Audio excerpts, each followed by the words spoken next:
দুঃসময়ে সেলিম ভাই, আমরা তোমায় ভুলি নাই। গাজীপুরে তৃণমূলের সবচেয়ে জনপ্রিয় প্রার্থী মোহাম্মদ সেলিম রেজা। মোহাম্মদ পলাশ শেখের রিপোর্টে দেখুন বিস্তারিত। সিরাজগঞ্জ এক গাজীপুর ও সদর আংশিক আসনে বিএনপির মনোনয়ন প্রত্যাশী ও গাজীপুর উপজেলা বিএনপি সাবেক সভাপতি মোহাম্মদ সেলিম রেজার পক্ষে জনস্রোত দেখিয়ে দিয়েছে তৃণমূল এখন তার দিকেই তাকিয়ে।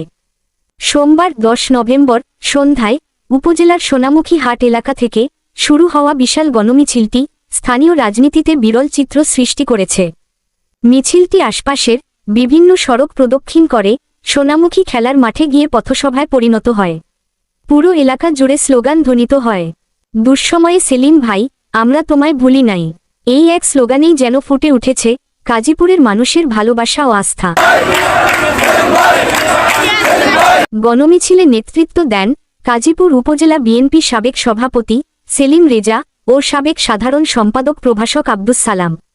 সভায় সভাপতিত্ব করেন সোনামুখী ইউনিয়ন বিএনপির সাবেক সভাপতি দোলা সরকার।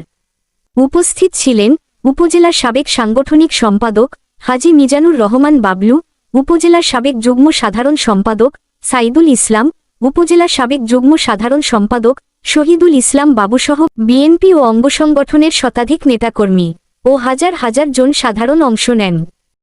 পথসভায় সেলিম রেজা বলেন, গাজীপুরের মানুষ পরিবর্তনের জন্য অধীর। আমি জনগণের ভালোবাসায় অনুপ্রাণিত। গাজীপুরে ধানের শীষের বিজয় হবে, এই মাটিতে নতুন ইতিহাস লেখা হবে ইনশাআল্লাহ। তিনি আরও বলেন, দুঃসময়ে আমি তৃণমূলের পাশে ছিলাম, আজ তৃণমূল আমার পাশে। জনগণের এই ভালোবাসা ও বিশ্বাসই আমার সবচেয়ে বড় শক্তি। স্থানীয় নেতাকর্মীরা বলেন, সেলিম রেজা শুধু রাজনীতিবিদ নন, তিনি একজন সহজ সরল ও কর্মীবান্ধব মানুষ। আন্দোলন সংগ্রামে তার ত্যাগ, সততা ও সাহস তাকে করে তুলেছে তৃণমূলের সবচেয়ে জনপ্রিয় প্রার্থী।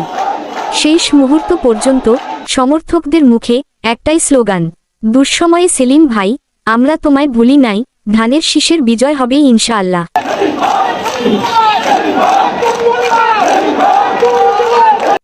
SMP news 24 news desk.